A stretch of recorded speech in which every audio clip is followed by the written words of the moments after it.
नमस्कार प्यारे साथियों, जय श्री कृष्णा, राधे राधे। जुड़ जाओ देखा सारे साथियों, क्लास शुरू होने वाली है और करेंगे चर्चा किस टॉपिक पे आज की क्लास के रहेगी। कल किस वजह से क्लास नहीं हो पाई थी उस पर भी चर्चा आज की क्लास में करेंगे हम।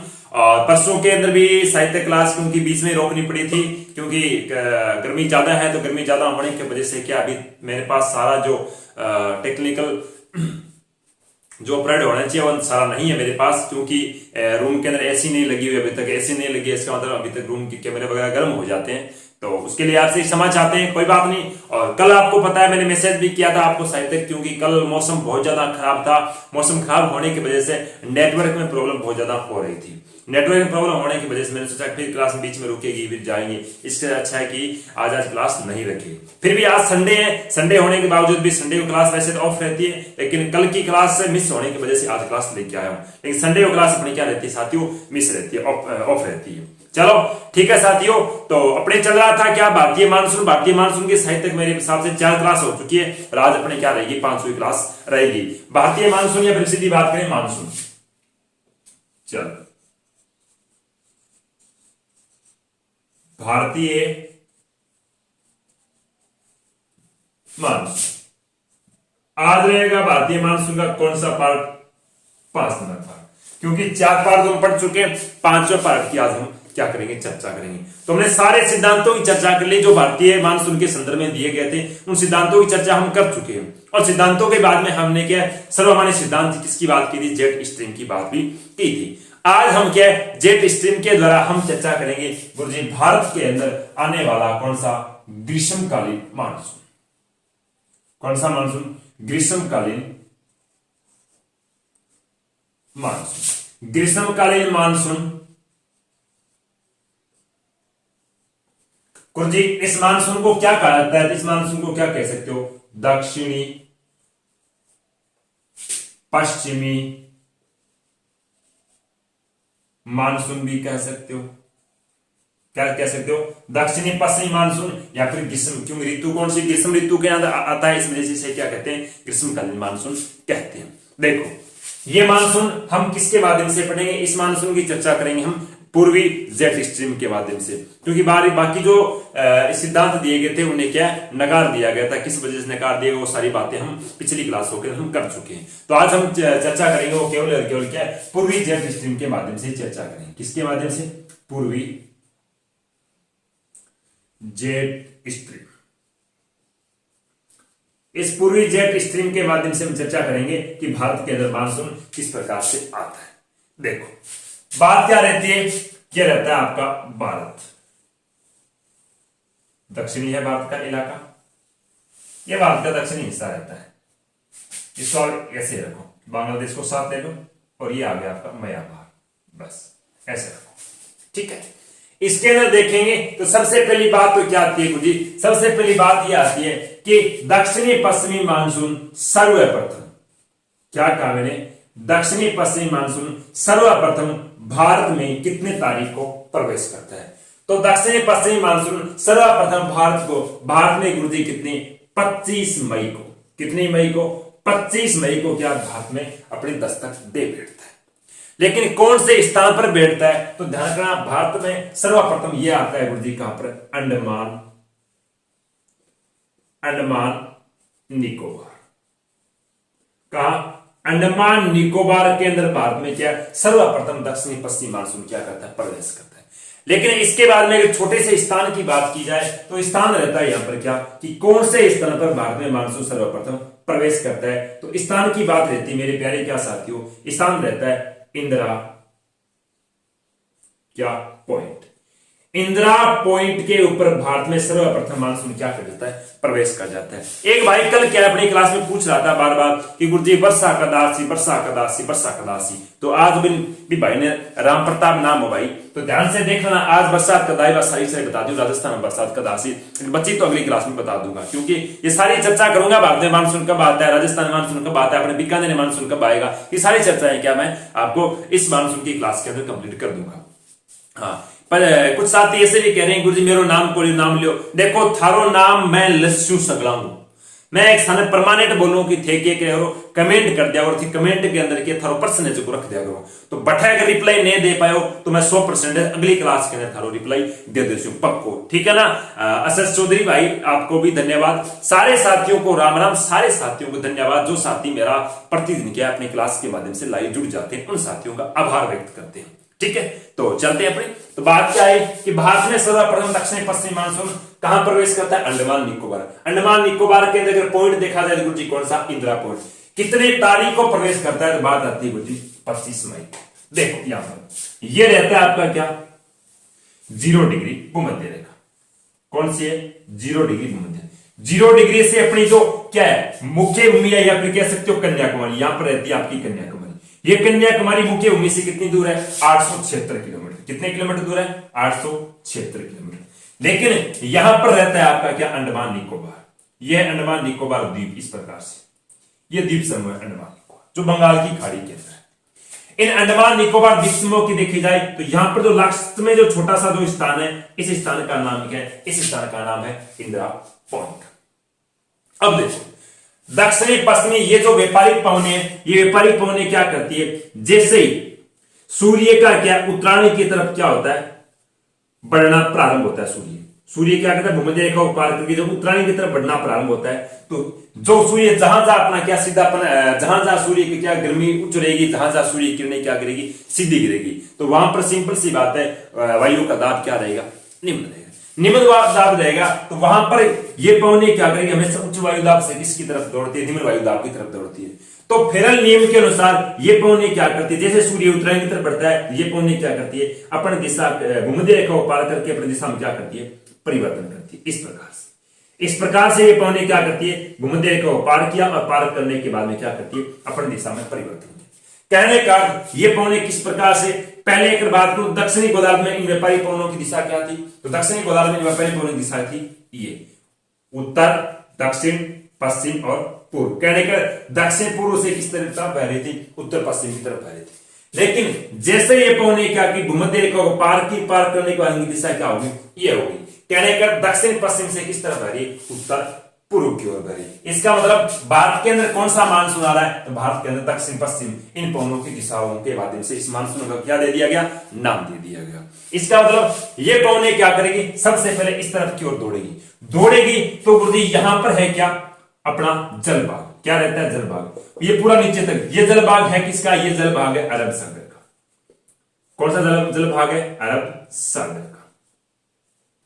और यहां पर जो जलभाग है, ये जलभाग किसका है? ये जलभाग है बंगाल की खाड़ी का। किसका जलभाग रहता है? ये जलभाग आपके बंगाल की खाड़ी का। अब देखा जाए तो मेरे प्यारे साथियों क्या है कि भारत के अंदर ये पवने सबसे पहले आर्द्रता कहां से प्राप्त करेगी? तो ये आर्द्रता देखो बंगाल की खाड़ी से भी प्राप्त करेगी बराबर ही, और आर्द्रता क्या है? अरब सागर से प्राप्त करेगी। लेकिन बंगाल की खाड़ी के यहां पर जो पवने आर्द्रता प्राप्त करेगी, वो पवने क्या इस प्रकार से आगे चली जाएगी। इंडोनेशिया, थाईलैंड इस प्रकार से, यह क्या ऑस्ट्रेलिया की तरफ आगे चली जाएगी, सॉरी ऊपर की ओर चली जाएगी। लेकिन यहां पर ये पवने क्या करेगी? यहां से जब आर्द्रता प्राप्त करेगी, तो आर्द्रता प्राप्त करके ये पवने क्या करेगी? जैसे ही आगे की ओर बढ़ेगी तो सबसे पहले ये पवने कहां से टकराएगी? तो सबसे पहले टकराएगी कौन से? इंदिरा पॉइंट पर। इसका मतलब यहां पर टकराते यहां पर क्या करेगी? वर्षा करेगी। इसका सबसे पहले कहां पर भारत में मानसून प्रवेश किया? तो बात आई गुरुजी का इंदिरा पॉइंट। कितने मई को, कितने तारीख को? 25 मई को भारत में क्या मानसून अपनी दस्तक दे बैठता है। यह प्रश्न पिछली रीट के अंदर ही पूछा गया था कि भारत में सबसे पहले मानसून कहां प्रवेश करता है? तो भारत के सबसे पहले मानसून कहां प्रवेश करता है? द्वीप समूह के देखा जाए कहां? इंदिरा पॉइंट के अंदर क्या करता है? प्रवेश करता है। कितनी तारीख को प्रवेश करता है? हाँ, किताबें 25 बताती है, लेकिन कभी क्या 1-2 दिन पहले भी हो जाता है, कभी 1-2 दिन क्या हो जाता है? लेट भी हो जाता है। लेकिन एग्जैक्ट जो तारीख बताएगी वो कितनी बताएगी? 25 मई आपको क्या रखनी है? याद रखनी है, ठीक है। अब देखो भारत में सबसे पहले कौन सी शाखा का मानसून प्रवेश करता है? देखो दक्षिणी पश्चिमी मानसून की 2 शाखा है, एक अरब सागरीय शाखा और एक बंगाल की खाड़ी शाखा। इसका मतलब भारत में सबसे पहले कौन सी शाखा का मानसून प्रवेश करता है? तो हम कहते हैं गुरुजी अरब सागरीय शाखा का। चलो यहां तक ठीक है, क्लियर। अगली अगर बात करें, क्या बात आती है? बात यह आती है कि भारत की, ध्यान से देखना मेरे प्यारे साथियों, इस क्लास जो मानसून की जितनी भी पीछे की चारों क्लासें हैं उन क्लासों को भी आप थोड़ा इंटरेस्ट देके पढ़ना, और इन क्लासों में क्योंकि लगभग 10 एक वीडियो बनेंगे, 10 एक क्लास बनेंगे अपनी, 10 क्लासों के अंदर पता चलेगा कि भारत का मानसून में पूरा विस्तृत रूप में पढ़ाऊंगा आपको, कुछ नहीं। इसके बाद जब मैं मेरी क्लासें आप देखोगे उसके बाद साहित्य तक आपको कोई भी किताब पढ़ने की आवश्यकता रहेगी, न आपको कोई भी अन्य क्लास ज्वाइन करने की आवश्यकता रहेगी, कि ज्योग्राफी में आपको कंप्लीटली करवा दूंगा। ठीक है, हाँ ठीक है, तो टाइम लग जाएगा लेकिन कंप्लीटली करवा दूंगा। बात क्या आई, भारत की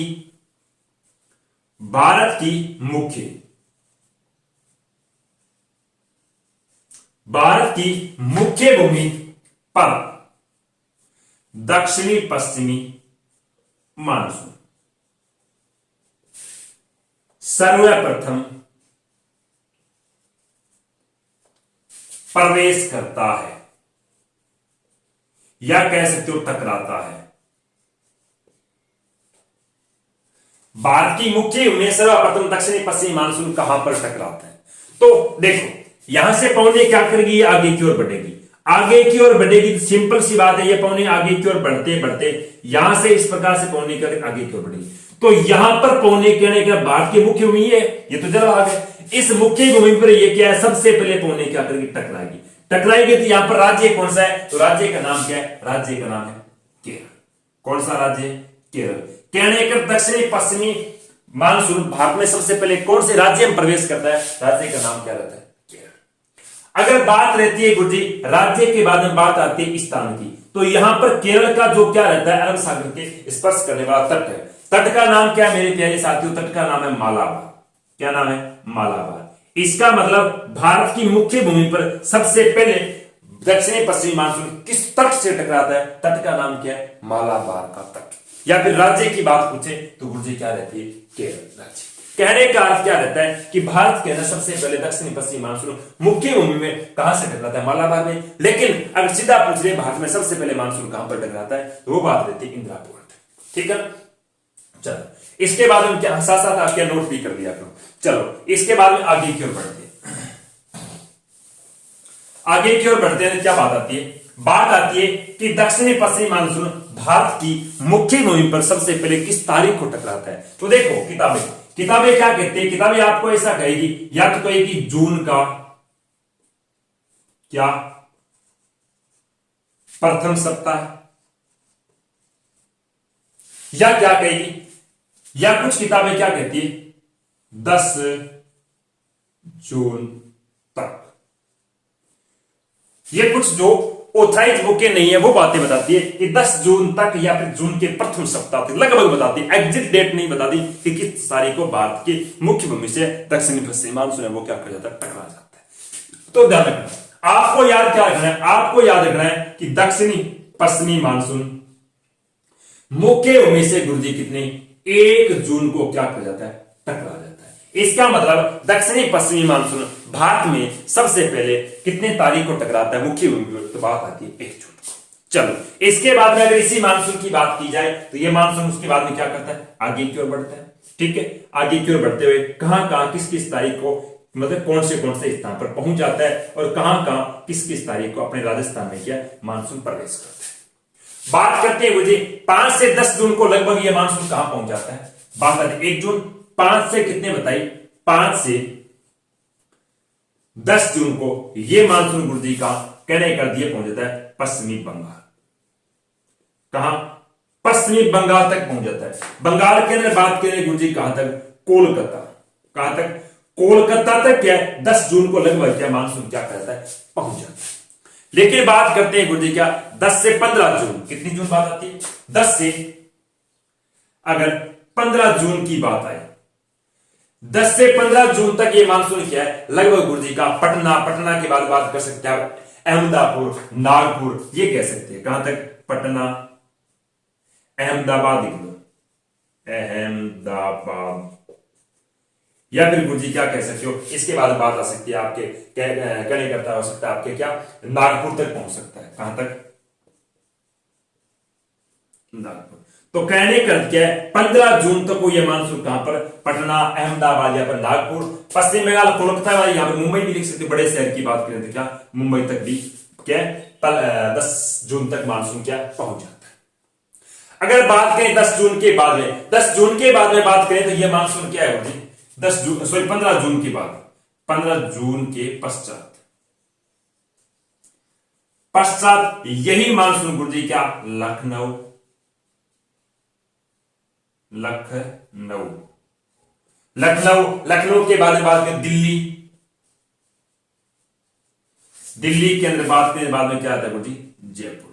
तो कहने का अर्थ क्या है कि 15 जून तक को यही मानसून गुरु जी का लखनऊ, उत्तर प्रदेश, दिल्ली मतलब भारत की राजधानी या फिर राजस्थान की राजधानी को 15 जून तक, 15 जून के पश्चात कहने का अर्थ क्या है, 20 जून हो सकती है, 25 जून होती है, इसके लगभग क्या है भारत के मानसून 25 जून तक को क्या है जयपुर तक पहुंच जाता है। तो राजस्थान के अंदर मानसून पहुंच गया। इसका मतलब बात क्या आती है गुरु जी, बात आती है इसके बाद में कि प्रायद्वीपीय भारत में दस्तक देने के पश्चात ये मानसून कितनी शाखाओं में बढ़ जाता है। तो देखो यहां तक बात क्लियर आगे समझा के, तो आगे देखो बढ़ते हैं। बात क्या थी,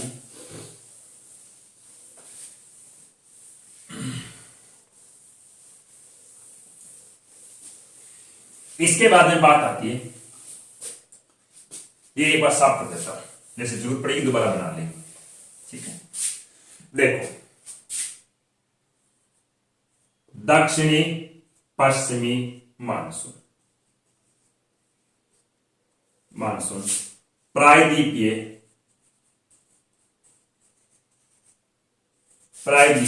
भारत में दस्तक देने के पश्चात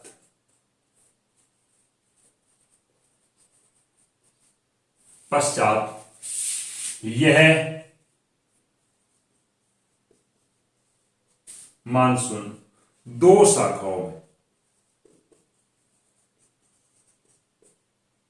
शाखाओं में क्या हो जाता है मेरे प्यारे साथियों, विभाजित हो जाता है,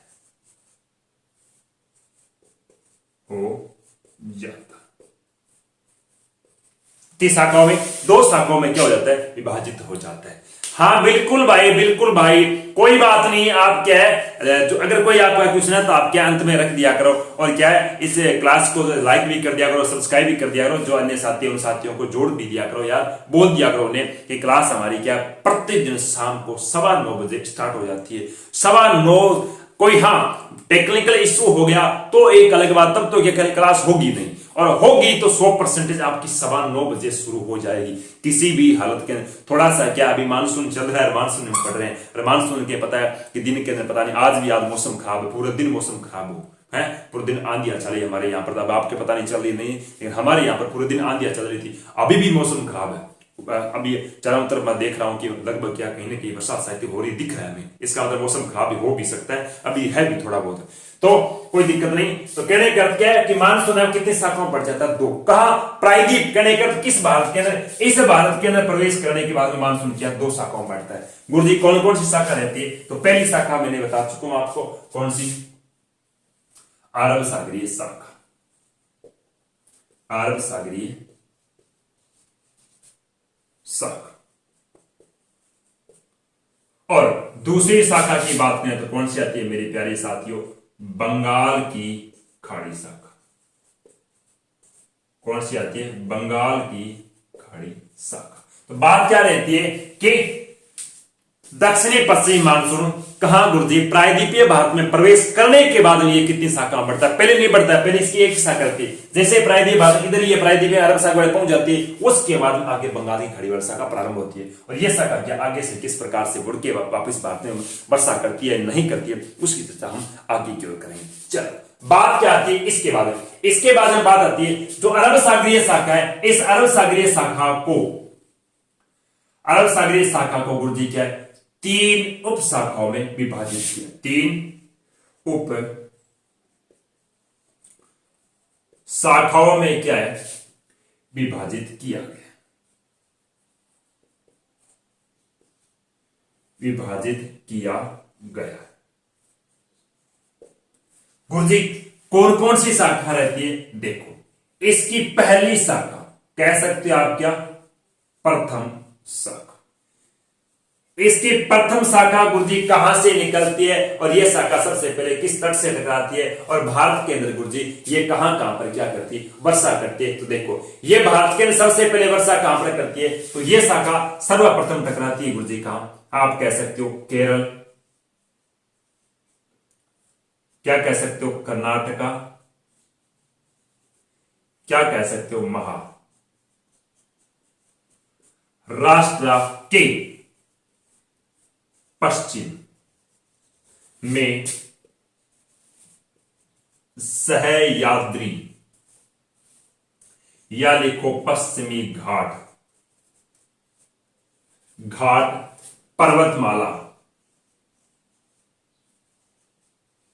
पर्वतमाला से क्या करती है, टकराती है। टकराने के पश्चात यहां पर कितने गुरुजी 250 सेंटीमीटर से अधिक वर्षा करती है, क्या करती है 250 सेंटीमीटर से क्या अधिक गुरुजी क्या करती है, वर्षा करती है। कहां पर, तो आप कह सकते हो यह रहता है आपका पश्चिमी घाट, सॉरी ये आपकी पश्चिमी घाट पर्वतमाला है। इस पश्चिमी घाट पर्वतमाला से क्या टकराती है, टकराने के बाद में इसी के कौन से भाग में, पश्चिम भाग में ये पौने टकराकर और यहां पर मेरे प्यारे साथियों क्या करती है, वर्षा करती है। और यहां पर वर्षा, क्योंकि सीधी सी बात है ये पर्वतमाला इनको आगे की ओर नहीं खिसकने देगी, आगे की ओर नहीं बढ़ने देगी, इसका मतलब सारा का सारा जो आर्द्रता है वो यहीं पर गिरवा लेगी और आर्द्रता गिरने के बाद यहां पर गुरुजी क्या भारत में आप कह सकते हो औसतन सर्वाधिक वर्षा कहां पर होती है, तो पश्चिमी घाट के कौन से भाग पर, पश्चिमी घाट पर। आप कह सकते हो कौन से राज्यों के पश्चिमी भाग पर, तो बात आती है केरल, कर्नाटक और महाराष्ट्र। ये अरब सागर की गुरुजी कौन सी है, पहली शाखा। लेकिन बात करें इसके बाद में आगे क्या होती है, अधिक वर्षा करती है तथा बात क्या है, तथा पवने पवने हल्की होकर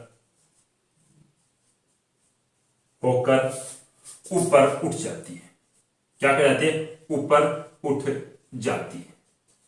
जैसे पौने यहां पर वर्षा का पौने क्या करेगी, सीधी सी बात है आर्द्रता सारी सारी भूमि पर गिर जाएगी, गिरने का पौने क्या होगी, हल्की, और हल्की होने के बाद ये जो आपका कौन सा रहता है, महाराष्ट्र और कर्नाटका का आगे वाला भाग रहता है। यहां तो क्या आपका कर्नाटका महाराष्ट्र ये था, यहां पर तो वर्षा हुई, लेकिन यहां इसके बाद वर्षा होने का पौने क्या होगी, ऊपर उठ गई। ऊपर उठने के बाद में गुरुजी कौन सा, ये भाग रहता है महाराष्ट्र और कर्नाटका का। इस भाग के अंदर गुरुजी क्या है, पौने ऊपर उठने के बाद में काफी ऊपर उठ जाती है, जिस वजह से पौने भारी नहीं होती। तो इस भाग पर गुरुजी क्या होते हैं, बादल तो छाए रहते हैं, क्या रहते हैं, बादल तो छाए रहते हैं, लेकिन गुरुजी यहां पर क्या नहीं होती, वर्षा नहीं होती। वर्षा केवल और केवल कहां होगी, इसके पश्चिम भाग यहीं पर वर्षा होगी, लेकिन इसको पार करने के बाद में हवाएं क्या काफी ऊपर उठ गई, ऊपर उठने के बजाय यहां पर बादल तो क्या बहुत ज्यादा मात्रा में छाए रहते हैं, लेकिन यहां पर क्या नहीं होती, वर्षा नहीं होती। इस वजह से इस शाखा का पश्चिमी घाट का कौन सा गुरुजी पूर्वी भाग है, वो भाग क्या रहता है, वृष्टि छाया प्रदेश कहलाता है। वृष्टि छाया प्रदेश, वृष्टि छाया प्रदेश किसे कहते हैं, कि ऐसा स्थान जहां पर बादल तो छाए रहते हैं लेकिन गुरुजी क्या नहीं होती, वर्षा नहीं होती, उस प्रदेश को क्या कहते हैं, वृष्टि छाया प्रदेश कहते हैं। और इस शाखा का वृष्टि छाया प्रदेश क्या होता है, पश्चिमी घाट पर्वतमाला का कौन सा भाग, पूर्वी भाग रहता है इसका वृष्टि छाया प्रदेश। आप कह सकते हो कर्नाटका और गुरुजी कौन सा, महाराष्ट्र का कुछ ऐसा क्षेत्र है जो गुरुजी जहां पर वर्षा क्या अरब सागरीय शाखा से नहीं होती है, वो भी क्या नाम मात्र कहते हैं, 5 सेमी के लगभग केवल अरब सागरीय इन शाखाओं की वर्षा। इसका मतलब ये शाखा भारत में कहां कहां वर्षा करती है, तो मैंने बताया कर्नाटका, महाराष्ट्र, केरला के पश्चिमी भाग या फिर पश्चिमी घाट के पश्चिमी भाग पर क्या करती है, वर्षा करती है। कितने सेमी वर्षा करती है, 250 सेंटीमीटर क्या यहाँ पर वर्षा होती है, जो भारत में सर्वाधिक औसतन वर्षा वाला क्या रहता है, क्षेत्र रहता है। चलिए ये आगे प्रायद्वीपीय भारत के अंदर वर्षा नहीं करती, कि इसके बाद में पौने हल्की होकर सारी क्या ऊपर उठ जाती है, इसके बाद में प्रायद्वीपीय या फिर भारत के अंदर इस शाखा से वर्षा नहीं होती। चलो इसके बाद में बात क्या आती है आगे की, इसके बाद में बात आती है इसकी दूसरी शाखा। देखो अगर दूसरी शाखा की बात की जाए, एक तो पढ़ लिया वर्षा की शाखा क्या होगी, दूसरी शाखा की बात करें तो दूसरी शाखा इसकी कहां से प्रवेश करती है। सेकंड शाखा की बात करें तो यह रहता है आपका बात का हिस्सा। यहां पर है मेरे प्यारे साथियों एक पर्वतमाला, यहां पर इसकी मैंने आपको पढ़ा चुका डिटेल्स। इसके ऊपर में फिर एक पर्वतमाला है मेरे प्यारे साथियों, ऐसे।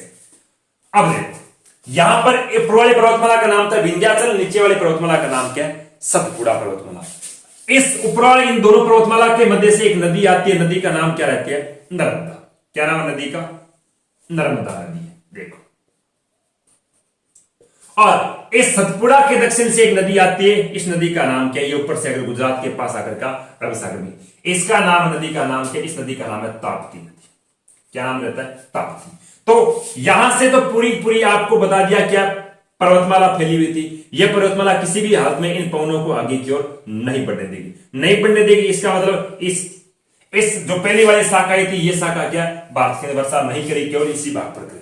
इसके बाद में एक दूसरी शाखा जो गुरुजी क्या करती है, कहां से? इस पश्चिमी घाट के ऊपर से, आप कह सकते हो ताप्ती और नर्मदा घाटी के क्षेत्र से क्या करती है? भारत में क्या करती है? वर्षा प्रवेश करती है। और प्रवेश करते हुए क्या ये मध्य भारत तक चली जाती है, प्रायद्वीपीय भारत में पूरे प्रवेश कर जाती है। तो कहने का क्या नर्मदा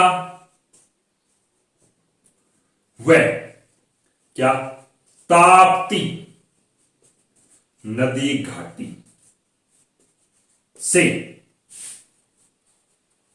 प्रवेश करने वाली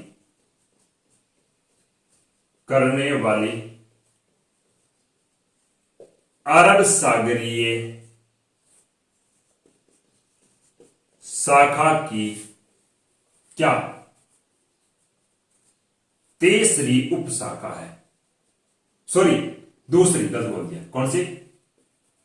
दूसरी क्या है? उप शाखा है, जो क्या करती है? ये शाखा नर्मदा घाटी से प्रवेश करती है। प्रवेश करने के बाद ना ये कहा आगे गंगा के मैदान तक चली जाए, आगे मतलब हिमालय तक टकरा जाए। और इस शाखा के द्वारा क्या होता है गुरुजी? प्रायद्वीपीय या फिर मध्य भारत में क्या होती है? सर्वाधिक वर्षा होती है। तो कहने का अर्थ क्या है? जो काम गंगा के मैदान में किससे? बंगाल की खाड़ी शाखा से मिल जाती है। ये क्वेश्चन मेरे प्यारे बच्चों नेट जेआरएफ के एग्जाम के अंदर 3 बार क्वेश्चन पूछा गया है कि अरब सागर व बंगाल की खाड़ी शाखा का मिलन कहां पर होता है। तो इनका मिलन गुरुजी कहां पर होता है? इनका मिलन गंगा के मैदान के अंदर होता है, जो अरब सागर की दूसरी उपशाखा। और इसकी गुरुजी कौन सी? मात्र एक उपशाखा।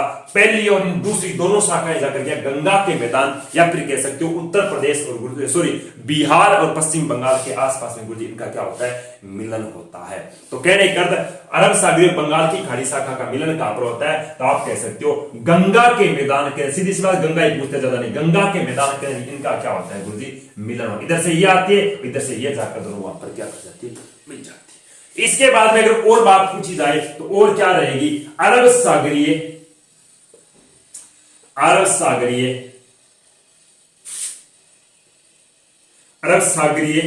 शाखा की क्या मेरे प्यारे साथियों दूसरी शाखा से भारत में क्या होती है? सर्वाधिक क्या होती है? वर्षा होती है। कहने अरब सागर की जितनी भी शाखा, इन शाखाओं में दूसरी शाखा है, इस दूसरी शाखा से भारत में क्या होती है? सर्वाधिक वर्षा होती है, जिसके अंदर क्या है? आप कह सकते हो पूर्वी भाग, आप कह सकते हो उत्तरी भाग, आप क्या कह सकते हो? प्रायद्वीपीय भाग। इन तीनों क्षेत्रों के अंदर क्या होती है? इस शाखा से क्या होती है? वर्षा होती है। लगभग क्या है? इस शाखा से अरब सागर की हम बात करें, सर्वाधिक वर्षा तो होती है, लेकिन कौन सा जो क्षेत्र बचा था, आपने कह सकते हो निम्नतम वर्षा वाला। तो निम्नतम वर्षा इसकी लगभग गुरुजी कहां पर होती है? आप कह सकते हो छोटा नागपुर। एक प्रश्न इसका और बनता है, यहां पर रहता है आपका छोटा नागपुर। ये देखो, ये क्षेत्र, ये रहता है छोटा नागपुर का, छोटा नागपुर का पठार। इस छोटे नागपुर के पठार का ये क्या है? शाखा ये जल्दी से मुड़ के नहीं आती। नहीं मुड़ के आने के कारण इस शाखा के द्वारा निम्नतम वर्षा कहां पर होती है? तो आप यहां पर यह भी कह सकते हो कि इस शाखा के द्वारा निम्नतम वर्षा कहां? छोटा नागपुर के पठार में होती है। कितने गुरुजी? तो कह सकते हो 15 सेंटीमीटर। कहने का सर्वाधिक वर्षा वाला मैंने बता दिया, उत्तरी हो गया, पूर्वी होगा और दक्षिणी भारत। लेकिन निम्नतम वर्षा इस शाखा से किस स्थान पर होते हैं? तो छोटा नागपुर का पठार, तो झारखंड, ओडिशा और गुरुजी कहा आप कह सकते हो थोड़ा सा क्या इस छत्तीसगढ़ के क्षेत्र में रहता है। इस पठार के ऊपर क्या निम्नतम वर्षा होती है इस शाखा के द्वारा। चलो इसके बाद देखो उतारा, देखो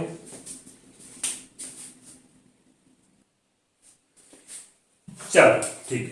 बात आती है इसके बाद में क्या? इसके बाद में बात आती है अरब सागरीय शाखा की तीसरी उपशाखा। तीसरी उपशाखा कहां से किस प्रकार से निकलती है? देखो दो शाखा थे, हम दो उपशाखाएं पढ़ ली। तीसरे ग्रुप शाखा की बात करें तो पहले आपको मैं इंडिया का पूरा मैप बनाऊंगा।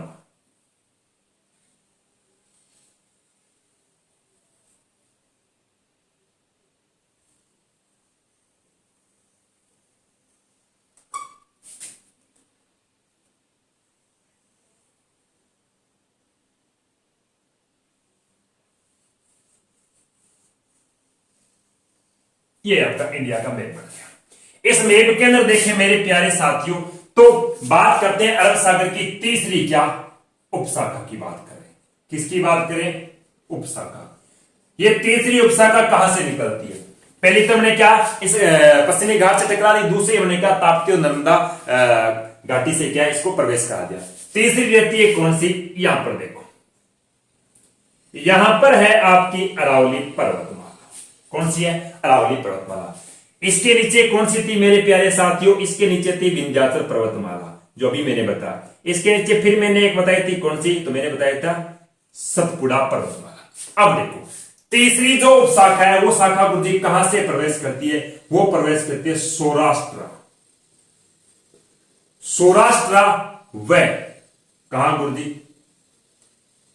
कच्छ के रण से प्रवेश करते हुए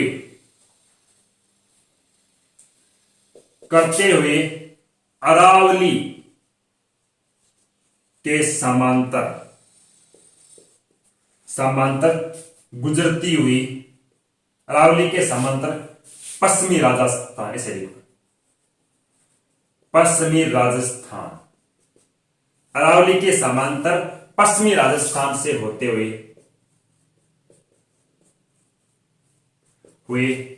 पंजाब व क्या हरियाणा के मैदान में बंगाल की खाड़ी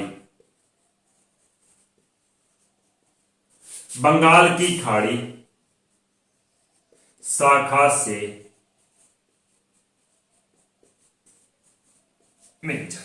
बात क्या रही गुरुजी? यहां से इस प्रकार से ये पौने निकलती है आगे की ओर, और आगे की ओर बढ़ते हुए गुरुजी क्या करते हैं? ये पौने टकराती है पहले तो अरावली के दक्षिण से। अरावली से दक्षिण टकराने के बाद कुछ पौने ऐसी है जो अरावली से टकराती नहीं और सीधी अरावली के समांतर क्या है आगे की ओर बढ़ जाती है, और कुछ पौने अरावली के पश्चिम से, कुछ अरावली के क्या पूर्व भाग से। इस प्रकार से आगे की ओर निकल जाते हैं, और इधर से कौन सी? बंगाल की खाड़ी वाले पौने हिमालय से टकराकर हिमालय के दक्षिण से होते हुए गुरुजी कहा इस पंजाब के मैदान में आकर पुनः क्या कर जाती है? दोनों शाखाएं मिल जाती है। तो कहने का आप यहां पर यह भी कह सकते हो कि गुरुजी क्या अरब सागर की तीसरी उपशाखा है वो बंगाल की खाड़ी शाखा से कहां मिलती है? तो पंजाब के मैदान के इन दोनों का क्या होता है? मिलन होता है। और यहां पर ये क्या करते हैं? हिमालय की उत्तर पश्चिमी भाग में सर्वाधिक क्या करती?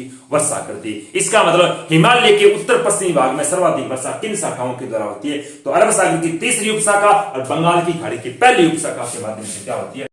धर्मशाला। ये भी कह सकते हो क्या उत्तर पश्चिमी हिमालय की बजाय क्या है सर्वाधिक वर्षा कहां पर करती है? तो जहां पर वर्षा करती है उस क्षेत्र को क्या कहते हैं? धर्मशाला कहते हैं। बात क्या आती है इसके बाद में? इसके बाद में बात आती है क्या गुरुजी? ये इस शाखा से राजस्थान में वर्षा होती है या नहीं होती है? देखो बात क्या आती है, ये शाखा प्रवेश करती है राजस्थान के कौन से जिले से? ये राजस्थान के जिले की नहीं, सबसे पहले बात करूं राजस्थान के अंदर कहां पर? तो ये राजस्थान के क्या गुरुजी? राजस्थान के क्या दक्षिणी भाग से क्या करती है, प्रवेश करती है। दक्षिणी भाग में प्रवेश करती है गुरुजी कौन से जिले से, जिले का क्या नाम रहता है, बांसवाड़ा जिला। तो कहने का ये शाखा क्या राजस्थान के बांसवाड़ा जिले में प्रवेश करती है सबसे पहले। और प्रवेश करने के बाद में गुरुजी राजस्थान के कौन से जिलों में ये वर्षा करती है, तो वर्षा की बात की जाए तो बांसवाड़ा के बाद में आता है आपका डूंगरपुर। कौन सा, डूंगरपुर। डूंगरपुर के बाद में आता है आपका कौन सा, उदयपुर। और उदयपुर के बाद में आपका जिला आता है कौन सा, सिरोही। तो कहने का इन 4 जिलों में क्या होती है, इस शाखा से क्या होती है, वर्षा होती है। लेकिन इसके बाद में क्या होती है, क्योंकि भारत में जितनी वर्षा होती है वो सारी क्या होती है, पर्वतकृत वर्षा होती है। इसके अरावली के क्या पश्चिमी भाग से भी, और पश्चिमी भाग से और अरावली के क्या पूर्वी भाग, दोनों तरफ से क्या बीच में कहीं पर भी कोई पर्वत नहीं आता है जो इन पवनों को रोक सके। इस वजह से ये पवनें क्या करती है, अरावली के पश्चिमी भाग से अरावली के समांतर के आगे की ओर गुजर जाती है और अरावली के पूर्वी भाग से लेकर आगे की ओर गुजर जाती है। जिस वजह से इस अरावली के पश्चिमी भाग के अंदर गुरुजी क्या होता है कि पश्चिमी भाग के अंदर जैसे पवने आगे की ओर गुजरेगी तो बादल तो पूरे क्षेत्र में क्या रहेंगे, छाए रहेंगे, बादल छाए रहेंगे। इस वजह से यहाँ पर ऐसा लगता है कि वर्षा होने वाली है, लेकिन ये वर्षा नहीं होती, वो केवल और केवल अरावली का गुरुजी क्या रहता है, वृष्टि छाया प्रदेश रहता है। ये वृष्टि छाया प्रदेश ज्यादातर बनता है बंगाल की खाड़ी शाखा से, लेकिन यहाँ पर देखा जाए तो ये रियल में वृष्टि छाया प्रदेश ऐसा लगता है, क्योंकि यहाँ पर क्या है, वर्षा होती नहीं, बादल छाए रहते हैं। ये सारे बादल क्या करते हैं, अपने उत्तरी हिमालय की तरफ जाते रहते हैं और जाकर क्या करते हैं, या पंजाब के मैदान, या फिर कह सकते हैं हरियाणा के मैदान, या फिर कह सकते हैं हिमालय के दक्षिणी भाग के अंदर यहाँ पर क्या होती है, सर्वाधिक वर्षा होती है। अब देखो आपने देखा भी होगा कि अपने वर्षा शुरू ही नहीं होती और उत्तर में क्या, बिहार, उत्तर प्रदेश, उत्तराखंड में क्या बाढ़ आनी शुरू हो जाती है। उसका कारण क्या रहता है, उसका कारण ये कहते हैं कि जो दोनों शाखाएं जाकर क्या इस हिमालय के दक्षिणी भाग से मिल टकराती है, टकराने के बाद यहाँ पर दोनों मिल जाती है और मिलने के बाद यहाँ पर क्या करती है, सर्वाधिक वर्षा करती है। इसका मतलब अरब सागर की कौन सी शाखा राजस्थान में वर्षा करती है, केवल तीसरी उपशाखा है, वो क्या राजस्थान में वर्षा करती है। वो भी राजस्थान के कहां पर वर्षा करती है, तो 4 जिलों में वर्षा करती है। कौन सा, बांसवाड़ा, डूंगरपुर और उदयपुर, सिरोही, इन 4 जिलों में वर्षा होती है। बाकी इस शाखा से पूरी राजस्थान में वर्षा कहीं नहीं होती। वो आपको राजस्थान का मानसून कराऊंगा तब भी इसकी चर्चा मैं करूंगा, लेकिन थोड़ी सी बात मैं इसको बीच में बता देता हूं, ठीक है। इसके बाद में बात क्या रहती है, इसके बाद में बातें रहती है वो अपने रहते हैं बंगाल की खाड़ी की बातें। वो बंगाल की खाड़ी की बातें क्या करेंगे हम अगली क्लास के अंदर करेंगे, क्योंकि साहित्य क्लास लंबी हो गई मेरे प्यारे साथियों, 40 मिनट के समथिंग चलेगी, क्योंकि पूर्ण घंटा हो गया। तो गर्मी का मौसम है, गर्मी के मौसम में आपको पता है कि कैमरा चलो गर्म नहीं है, उसका मैंने सेटअप कर दिया, लेकिन बात क्या गर्मी अब क्या शर्ट पूरा अंदर से गिला हो गया है। पंखा अगर ज्यादा तेज करूं तो आपको पता है इस माइक के अंदर आप तक आवाज नहीं पहुंच पाती, जिसलिए पंखा तो स्लो रहता है, वो उधर चल रहा है, वो कैमरे की तरफ चल रहा है, मेरे तरफ तो कुछ नहीं है। देखो कौन दिखा था ना, दिखा है, तो कोई बात नहीं साथियों, आपका सहयोग रहता है, पसीना क्या हम तो खून भी बहा देंगे, कोई दिक्कत नहीं रहती साथियों। तो चलेंगे साथियों, दो मुझे इजाजत, क्योंकि अभी आपके साहित्य सोने का वक्त हो चुका होगा। तो गुड नाइट सभी को, शुभ रात्रि, मिलते हैं कल इसी समय और अपने एक नए टॉपिक, ये भी टॉपिक का नया क्या, ये भी टॉपिक जब तक पूरा नहीं हो तब तक हम नए टॉपिक के अंदर हाथ नहीं डालेंगे। पहले इस टॉपिक को पूरा करेंगे, उसके बाद अगले टॉपिक की ओर चलेंगे। चलो साथियों, धन्यवाद आपको, बहुत बहुत धन्यवाद आपका सहयोग देने के लिए, शुक्रगुजार रहूंगा। चलो।